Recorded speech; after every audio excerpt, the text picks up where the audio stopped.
pensou em fazer uma parede cheia de charme e estilo, igual essa aqui? No DIY de hoje, a gente vai mostrar para vocês todo o passo a passo de como aplicar esse revestimento em uma parede, os famosos bricks, e dando aquelas dicas preciosas que só quem botou a mão na massa sabe que faz a diferença. Vem comigo que eu vou te mostrar todo o passo a passo. Pessoal, olha que linda essa parede. Ela foi toda revestida com aqueles tijolinhos, né, que a gente chama de bricks. É uma parede de um hall de entrada de um dos apartamentos que a gente fez. E a gente queria realmente dar um destaque para essa parede. Ela é a primeira visão que a gente tem quando a gente entra no apartamento. Então, fazia sentido a gente colocar realmente ela como um grande destaque. Mas antes, aqui na realidade eram duas portas que davam para os quartos. A gente fez toda uma reconfiguração nesse apartamento para poder ganhar espaço nesses quartos e também poder ter um hall de entrada. Eu vou deixar um link para vocês de um vídeo que a gente fez explicando essa reconfiguração de layout que a gente fez aqui, onde a gente conseguiu trazer mais funcionalidade para esse apartamento. Só que o vídeo de hoje é para falar dessa parede linda. Mas antes, uma curiosidade. Eu mesma errava, tá, gente? Eu falava que eu chamava esse revestimento de tijolinho. No Brasil, a gente acaba diferenciando o termo. Então, o tijolinho é o tijolo maciço e brick é essa casquinha, que tem aí de 1 a 1,5 de espessura. Que ela é bem fininha, inclusive ela não tem muita resistência, então ela quebra com facilidade. Para fazer essa parede aqui,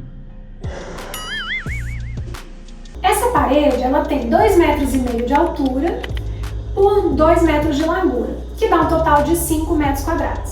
Quando você compra as caixas, você compra por metro quadrado. A gente comprou 5 caixas nesse caso. Nessas caixas sempre vem peças a mais. Os fornecedores sabem que esses revestimentos, por serem muito fininhos, têm a baixa resistência, com isso eles quebram com mais facilidade. Às vezes eles já vêm rachados ou até mesmo quebrados. Então, como tem uma perda grande aí em torno de 15 a 20%, eles colocam peças a mais e aqui realmente a gente foi o suficiente as 5 caixas. Ficaram no total de R$ 425, mais o frete de 230. Então deu um total de R$ 655. Antes de falar mais um pouquinho, vocês estão gostando, pessoal? Quem não é inscrito no nosso canal, se inscreve lá, dá uma força pra gente. E pra você que já é inscrito, deixa um like, deixa um comentário. A gente agradece, viu? Para fixar os bricks, a gente usou argamassa, mas também você pode usar o silicone, o PU40. Mas o silicone ele é mais caro, então a gente tentou aqui ao máximo, né, custo-benefício. Então para cá a gente optou por usar argamassa, a gente usou um saco de argamassa e pagamos R$ 25 no saco. Para fazer todos os cortes e os lixamentos, a gente usou uma esmerilhadeira. No início, como a gente estava um pouco inseguro para fazer os cortes, a gente usou uma mesa de trabalho própria para poder fixar esse revestimento e conseguir fazer o corte o mais retilíneo possível. Mas com o tempo, vai ganhando bagagem, vai entrando no automático, a gente só marcava ali com lápis e já vinha direto com a esmerilhadeira e fazia o corte e ficou ótimo. Então a gente conseguiu ganhar mais tempo. Pense em fazer num lugar ventilado, porque faz uma poeira, e ainda mais a cor que a gente escolheu, essa cor laranja, é aquela poeirinha vermelha, e é difícil de tirar. Não faz como a gente, tá? A gente cometeu esse erro, a gente cortou aqui mesmo, depois deu um trabalhão para poder tirar essa poeirinha dessas paredes brancas, sem ficar encardido. E usem máscara, pessoal, porque dá uma poeira muito grande, então é bom evitar inalar esse pozinho. É importante a gente, antes de fazer a aplicação, a gente limpar bem a parede onde vai ser aplicado, porque se tiver com pozinho, com sujeira, a argamassa não fixa. E além disso, antes de passar a argamassa nas peças, molhe o brick. Deixa ele úmido, porque como ele é uma pedra porosa feita de argila, ele absorve a água. Então se ele está úmido, ele vai absorver a água e o cimento da argamassa. Com isso a gente consegue ter uma aderência maior. Essas peças são peças artesanais, então elas não vêm elas não vêm todas bonitinhas, elas vêm sim com imperfeições. E aí é importante saber brincar com essas imperfeições, né? Pra gente poder, mesmo dando esse ar rústico, fazer de uma forma com que fique harmônico. Então quando a gente tem, por exemplo, peças que tem quebradinhos nas pontinhas, joga lá pros cantinhos, né? Ou às vezes faz bem um corte ali para não aproveitar essa parte que está quebrada. Às vezes a peça vem com uma barriga, então se ela vem com uma barriguinha, enche de argamassa na barriguinha aqui, ó, porque na hora que você aplica ela na parede, a argamassa espalha e compensa a diferença, então a gente consegue diminuir esse volume. E aí é uma forma da gente aproveitar o máximo das peças que vem. Antes de fazer a aplicação, é importante você definir a paginação. Muita gente recomenda tirar esses bricks, essas peças das caixas e aplicar todas elas no chão para você buscar dar uma uniformidade para as peças. Porque, como eu tinha dito, são peças artesanais, então são feitos de argila. Às vezes, numa mesma fornada, você tem revestimentos com tonalidades muito distintas. Então é legal mesclar todas elas.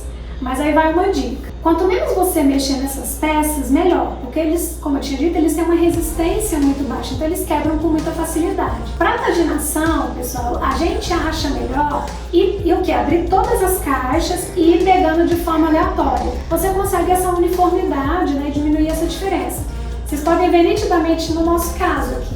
Né? Daqui para baixo, a gente realmente conseguiu fazer isso, daqui para cima não. Então acabou que ficou uma divisão. E não cometam o mesmo erro da gente, então façam isso até o final. Também é importante definir como vão ser as fiadas, de que lado elas vão começar. Eu vou explicar para vocês a questão da amarração. Sempre escolhe um lado para iniciar, onde você coloca um revestimento completo, igual nesse caso aqui, e segue até o final. A fiada seguinte, você já coloca o que? A metade.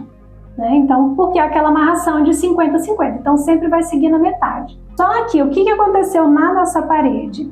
Vocês estão vendo que tem aqui no cantinho, a gente tem aqui um pedacinho de tijolo ali de 2 centímetros, aqui embaixo também. Por quê? Essa fiada aqui, que é a fiada inicial, lá no finalzinho dela, deixa eu mostrar para vocês, ela tem um pedacinho, tá vendo? Então, aqui esse pedacinho. Então, o que ia acabar acontecendo? Toda vez, esse pedacinho ia ficar desse lado. Nessa fiada, um pedacinho termina aqui, já na próxima fiada, ele termina lá do outro lado. Então, ó, eu tenho aqui em cima um inteiro. E aí lá em cima eu tenho o quê? Aquele recortezinho, que não vai aparecer do outro lado. Olha lá, tá vendo? Aí aqui ele já começa inteiro. Então a gente foi alternando, tá vendo? No nosso caso acabaram que a gente teve 3 padronagens. A gente tinha um tijolo inteiro, meio tijolo e metadezinha, né? Um restinho aqui de 2 centímetros de uma fiada. Dessa forma a gente conseguiu distribuir melhor essa pequena diferença e não ficou estranho ver sempre um pedacinho de um lado. É um detalhe que, né, só quem fez percebe, que a maioria das pessoas nem vai perceber isso, mas é importante quando você for fazer a sua, ter esse cuidado, entender como que essa sua primeira fiada termina, sempre ficar um restinho, vai jogando ele de um lado do outro, que aí você consegue realmente ter uma distribuição mais uniforme. Além disso, a gente pensar até onde vai o nosso tijolinho, os nossos bricks. No nosso caso, eles vão até lá em cima. Como o gesso é um gesso de tabica, a gente conseguiu encaixar um tijolo certinho. Vocês estão vendo ali? Outro ponto importante é a gente pensar quando tem recortes. Os recortes são chatinhos, então rodapé, se às vezes tem algum ponto de tomada. No nosso caso, além dos rodapés, a gente tinha as esquadrias desses basculantes e também na parte de cima a gente tem uma marcenaria que esconde um trilho de uma porta de correio. Então, nesses pontinhos tem que ter um pouco mais de atenção para fazer um corte bem certinho. E para conseguir aquela linhazinha mais perfeita possível, depois que você corta o seu revestimento e aplica ele, vem ainda com a esmerilhadeira, ó, e vem passando assim, ó, bem rente, que aí você consegue dar aquele acabamento mais uniforme possível, fica lisinho. Porque de fato é a bordinha que vai aparecer, no nosso caso mesmo a janela, né, ela aparece. Então aqui, pessoal, a gente gastou no total R$680 e foi um dia e meio. Um dia e meio para fazer essa aplicação toda, lembrando que é uma parede de 5 metros quadrados. Por fim, eu vou falar um pouquinho da decoração. Como é um hall de entrada, a gente quis colocar também, né, uns ganchos para pendurar bolsas, né, casacos, então já fica aqui nessa entrada. é uma mini chapelaria. A gente também tem um espelho, né? Então o espelho sempre é importante, né? Para a gente dar uma olhada, ver como é que a gente tá, assim, antes de abrir a porta, ou para receber visita ou até para sair. Então é legal ter esse espelho aqui logo de cara. E a gente quis trabalhar com tons que se repetiam na casa, então a gente usou vários tons de madeira mais clara, e a gente optou por também colocar mais um móvel aqui para ser mais um espaço de armazenamento no apartamento. E aí, para dar um pouco de contraste, a gente quis trabalhar, né, com esses vasos em tons de marrom mais escuro, mas que ficam harmônicos, né, porque a gente tem alguns revestimentos mais escuros aqui.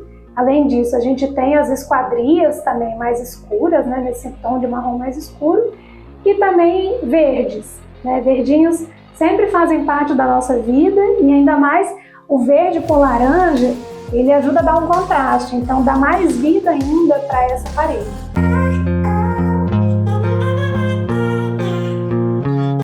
E aí, pessoal, gostaram? Ficou legal, não ficou? Acho que se a gente fizesse de novo, a gente ia melhorar mais ainda, né? A gente ia aprender com os nossos erros. Dá um pouco de insegurança no início, mas vai na fé que dá certo. Assim, depois que pega o jeitinho, você consegue fazer e vai no embalo, e depois a gente tem esse produto final lindo. E é isso, pessoal. Um beijo. Tchau, tchau.